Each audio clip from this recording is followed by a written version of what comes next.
अस्सलाम वालेकुम दोस्तों, क्या हाल है? ठीक ठाक है। उम्मीद है आप खैरियत से होंगे। हमारे चैनल को लाइक करें, सब्सक्राइब करें, बेल आइकन को प्रेस करें ताकि आपको हर आने वाली वीडियो के बारे में नोटिफिकेशन मिल सके। उस दिन एक यूज़र ने कमेंट किया था कि मुझे हमें वर्नेबिलिटी के बारे में, थ्रेट के बारे में और अटैक और रिस्क के बारे में हमें ज़रा गाइड करें। तो आज मैं आप लोगों के लिए एक स्पेशल वीडियो बना के लाया हूँ, तो आपको इंशाल्लाह इसमें इन सब चीज़ों की सही से समझ आ जाएगी। चलिए वीडियो शुरू करते हैं। आईएसओ। ये आईएसओ का मीनिंग है the international system for standardization 27K1 and 27K2। आज हम इसके वर्नेबिलिटी के बारे में पढ़ेंगे, थ्रेट के बारे में पढ़ेंगे, अटैक के बारे में पढ़ेंगे और रिस्क के बारे में पढ़ेंगे। वर्नेबिलिटी क्या होती है? Vulnerability weakness in a system. Vulnerability एक वीकनेस होती है आपके सिस्टम में। Threat exploited vulnerability. थ्रेट जो होता है वो वर्नेबिलिटी को एक्सप्लॉयट करता है। ये अनइंटेंशनली भी हो सकता है, नेचुरल भी हो सकता है और इंटेंशनल भी हो सकता है। अटैक। अटैक जो है एक्सप्लॉइट इंटेंशनली, अटैक जो है वो एक्सटेंशनली एक्सप्लॉइट किया जाता है और ये स्पेसिफिक होता है।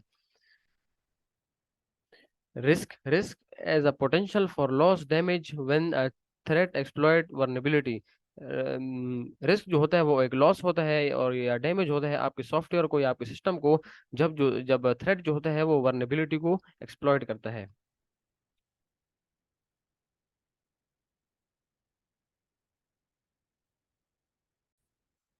हाँ, ये है एग्जांपल्स ऑफ वर्नेबिलिटी। वर्नेबिलिटीज की एग्जांपल्स हैं अनपैच सॉफ्टवेयर। ये एक इस किस्म की वर्नेबिलिटी है कि अगर आपके सिस्टम ने जो नई जो अपडेट्स आती हैं जिनकी वजह से आपके सिस्टम की जो सिक्योरिटी है वो भी अच्छी होती है और आपके सिस्टम में जो बग्स वगैरह होते हैं वो भी रिमूव होते हैं, तो ये अगर आपके सिस्टम में ने अपडेट नहीं की तो जिसकी वजह से आपके सिस्टम पर अटैक हो सकता है।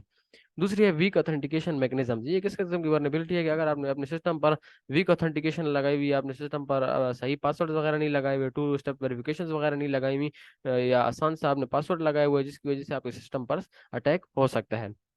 अच्छा, तीसरा है ओपन पोर्ट्स सर्विसेज। हर जो सॉफ्टवेयर होता है वो एक पोर्ट पोर्ट पर चलता है। तो अगर आपके जो डिस्टेंस बहुत सारे डिफरेंट सॉफ्टवेयर हैं तो वो डिफरेंट पोर्ट्स पर चलते हैं। तो अगर आपने कोई इस तरह के जो पोर्ट्स खुले ओपन छोड़े हैं जिनकी वजह से अटैकर्स आपके सिस्टम में एंटर हो सकते हैं और आपके डाटा को हार्म कर सकते हैं, तो इसकी वजह से आपको जितने जो ओपन पोर्ट्स हैं उनको आप क्लोज करें। अच्छा, तीसरा है इनसिक्योर प्रोटोकॉल्स। अगर आप इस किस्म के सॉफ्टवेयर यूज करते हैं जिनकी जो सिक्योरिटी कंसर्न है वो बहुत ज्यादा लो हैं, जिनमें टेलनेट शामिल है, एसएनएमपी भी शामिल, एसएनएमपी और भी इस तरह बहुत सारे हैं जिनकी वजह से आपके सिस्टम को हार्म हो सकता है। Denial of service, DOS attacks. Availability, ये अवेलेबिलिटी को टारगेट करता है। ये किस किस्म का हैक होता है जो कि आपके सिस्टम पर डिफरेंट किस्म की फाइल्स वगैरह सेंड कर देता है, इतना आपके सिस्टम पर इतना डाटा सेंड कर देता है कि जो आपके सिस्टम की जो परफॉर्मेंस होती है उसको बहुत ज्यादा लो कर देता है। Fishing and social engineering. Art of manipulating people.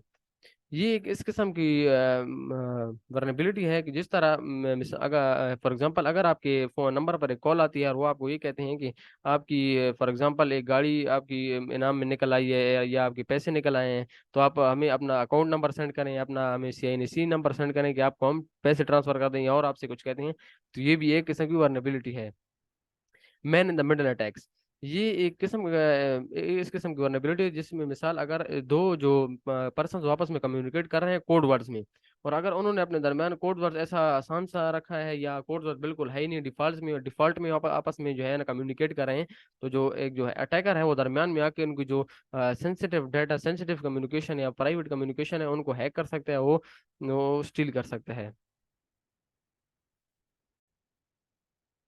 है इनसफिशिएंट एक्सेस कंट्रोल्स। ये इस किस्म की वर्नेबिलिटी है कि जिसमें जो वेब एप्लीकेशन है वो अपने कुछ यूजर्स को अपने कंटेंट और जो फंक्शंस है वो यूज करने को अलाउ करती है और अपने जो कुछ यूजर्स हैं उनको अपने कंटेंट्स और फंक्शंस वगैरह यूज करने के लिए अलाउ नहीं करती। अच्छा, तो दूसरा है मिसकन्फिगरेशंस एंड डिफॉल्ट सेटिंग। ये भी इस तरह के अगर आपने सिस्टम पर इस तरह पासवर्ड वगैरह बहुत आसान रखे हैं या आपने इस तरह टू स्टेप वेरिफिकेशन वगैरह नहीं रखी हुई, ऑथराइजेशन और ऑथेंटिकेशन वगैरह अपने सिस्टम में आपने नहीं रखी हुई, जिसकी वजह से कोई भी आपके सिस्टम में आसानी से एंटर हो सकता है। ये दूसरा है फिजिकल सिक्योरिटी लैप्सेस। अच्छा, ये किस किस्म का होता है कि ये फिजिकली आपका डाटा जो है उसको स्टील कर लिया जाता है या अटैक कर दिया जाता है। इस तरह आपको मैं एग्जांपल दे दूं उसकी। अगर एक कंपनी का एम्प्लॉय है और वो किसी होटल वगैरह में या कहीं कहीं पर चला जाता है और उसके पास एक फाइल होती है उसमें कंपनी का सब डाटा वगैरह या इम्पोर्टेंट जो प्राइवेट उसमें फाइल्स वगैरह है उसमें डाटा होता है, तो वो एक टेबल पर रख देता है, और जब वो वहां से बाहर आता है तो वो फाइल वहां पर रह जाती है। और जब वो कुछ टाइम बाद वहां पर वापस आता है तो फाइल नहीं होती, मतलब कोई वह फाइल वो स्टील कर लेता है, कोई अटैकर वगैरह होता है, वो फाइल ले जाता है। तो उससे कंपनी को बहुत ज्यादा हार्म हो जाता है, क्योंकि उसमें प्राइवेट सेंसिटिव डाटा वगैरह होता है। दूसरा है मलवेयर एंड रैनसमवेयर। ये तो अगर ये मैंने आपको पहले भी बताया था, मल का मीनिंग है डेंजरस और वेयर का मीनिंग है सॉफ्टवेयर। तो ये आपके सॉफ्टवेयर को हैक कर लेते हैं, अगर आपके सिस्टम में एंटर होकर आपको डाटा को स्टील करके मॉडिफाई करके और उसको अपने पास रख लेते हैं, और आपसे पर रैनसमवेयर आपको कहते हैं कि इस पर हमें कैश चाहिए या हमें इस पर पैसे चाहिए, फिर आपको डाटा को हम रिलीज करेंगे। तो इसमें वायरस की फॉर्म भी होती है, वॉर्म की फॉर्म भी है, एडवेयर की फॉर्म भी है, ट्रोजन की फॉर्म भी है।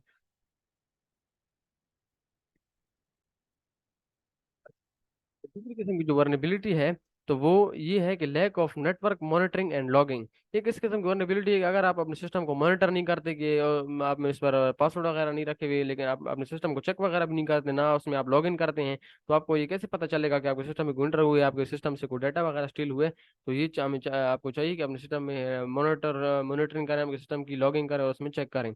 Wireless network and security. एक इस किस्म की वर्नेबिलिटी है कि जिसमें फॉर एग्जांपल आपके आपके पास वाईफाई है और उस पर आपने पासवर्ड नहीं रखा हुआ, तो कोई भी आपके वाईफाई को इजीली एक्सेस कर सकता है, कोई अटैक करके इजीली यूज कर सकता है। या आपकी इसी तरह आपके मोबाइल की भी एग्जांपल है, अगर आपने मोबाइल पे पासवर्ड नहीं रखा है तो कोई कोई भी आपके मोबाइल को इजीली एक्सेस कर सकता है। थर्ड पार्टी इंटीग्रेशन एक इस किस्म की वर्नेबिलिटी है।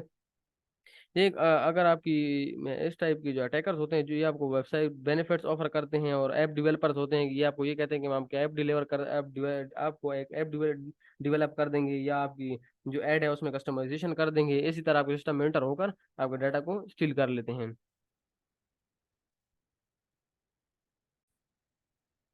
अच्छा, यहाँ पर आ गई है थ्रेट्स की एग्जांपल। वो देखिए, ये जो यहाँ पर वही मालवेयर रखे हुए, फिशिंग वगैरह, सोशल इंजीनियरिंग, ये आपने पीछे वर्नेबिलिटीज में पढ़ा है। ये पहले वर्नेबिलिटीज थी, ये हमारे सिस्टम की वीकनेस वगैरह थी, और ये फिर यहाँ पर आके ये थ्रेट्स बन गए। ठीक है, और यहाँ पर ये पहला थ्रेट है मलवेयर। मलवेयर मल मीन्स हार्मफुल और where means software.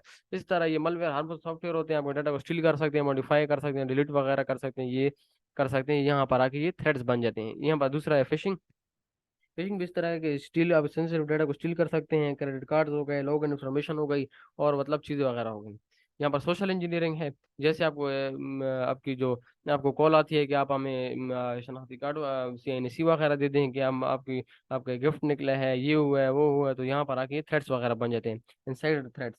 Insider threads ये होते हैं कि एक इंडिविजुअल हो गया, एक एक जो पर्सन है, वो एक कंपनी के लिए काम कर रहा है, लेकिन उसके पास कंपनी की जो अनऑथराइज एक्सेस है अब कंपनी के नेटवर्क्स पर और कंपनी की सिस्टम्स पर। Brute force attacks. Brute force attacks ये होते हैं कि ये हैकर जो है जिस डिफरेंट टूल्स वगैरह को यूज करते हैं, या डिफरेंट कोड्स को, डिफरेंट पासवर्ड्स को एक एक दो बहुत दफा चेक करते हैं, कि अगर शायद ये पासवर्ड लग जाए और हम आपके सिस्टम में इंटर हो जाए। Man in the middle attacks में भी इसी तरह की, मैंने आपको पीछे भी बताया है, कि अगर दो पर्सन आपस में जो कोड वर्ड्स है उसमें कांटेक्ट कर रहे हैं, और थर्ड पर्सन आके उसके अंदर उनके डाटा, प्राइवेट डाटा को स्टील कर सकता है। रैंसमवेयर ये है कि आपको डाटा को स्टील कर कर उसमें से आप फिर आपसे कैश मांगते हैं। आपको अगर आप कैश पर नहीं देते तो आपके सिस्टम को डार्क वेब ब्लॉक पे रिलीज कर देते हैं। डाटा ब्रीच ये होती है कि आपके सेंसिटिव डाटा को स्टील किया जाता है, कॉपीड व्यूड भी कर सकते हैं, और अनऑथराइज्ड पर्सन।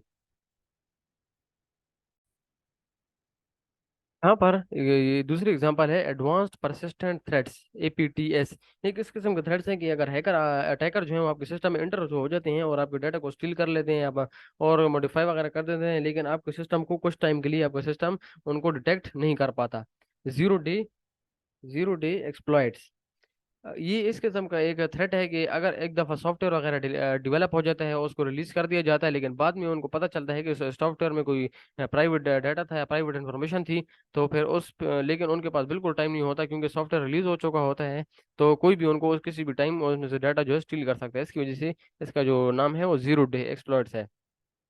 Data interception. ये एक इस किस्म का थ्रेट है जिसमें जो हैकर्स होते हैं वो अपने हमारे जो नेटवर्क होते हैं उसको इजीली एक्सेस कर सकते हैं, जो हमारे नॉलेज के बगैर। हमें बिल्कुल नॉलेज नहीं होगा, लेकिन जो हैकर्स हैं उन्होंने हमारे डाटा को एक्सेस किया होगा।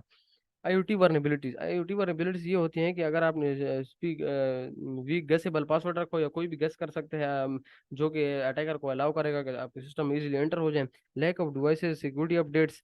कि अगर आपकी जो डिवाइसेज है उनकी सिक्योरिटी अपडेट्स इतनी अच्छी नहीं है कि कोई भी आपके सिस्टम में इजीली एंटर हो सकता है। Supply chain attacks are emerging threats target software and developer suppliers.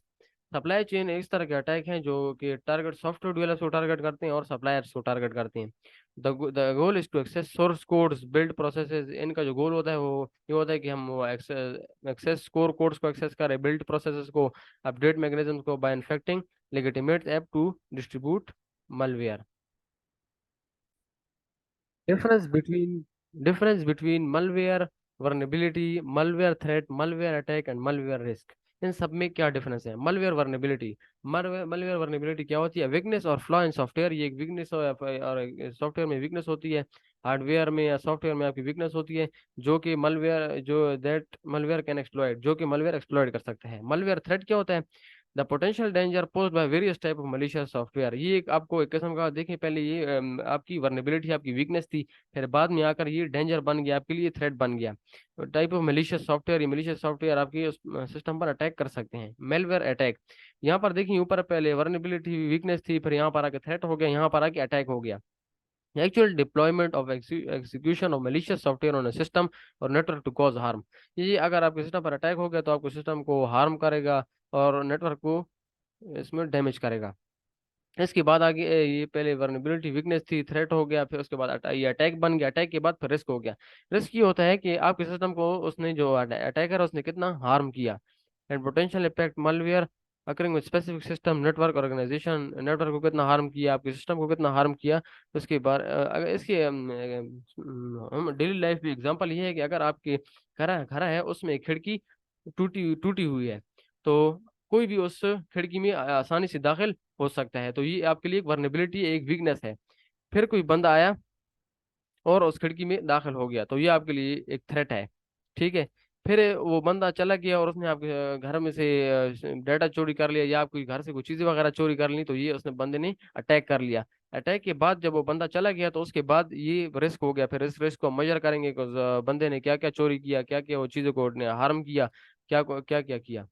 तो उम्मीद है आपको इंशाल्लाह आज के लेक्चर की समझ आई होगी। इसी तरह अगर आपको और भी लेक्चर देखने हैं और भी आप कहते हैं कि किसी टॉपिक पे मैं लेक्चर बनाऊं, तो आप इंशाल्लाह कमेंट करें, लाइक करें, सब्सक्राइब करें, और इंशाल्लाह मिलते हैं अगले लेक्चर में। ओके, अल्लाह हाफिज़।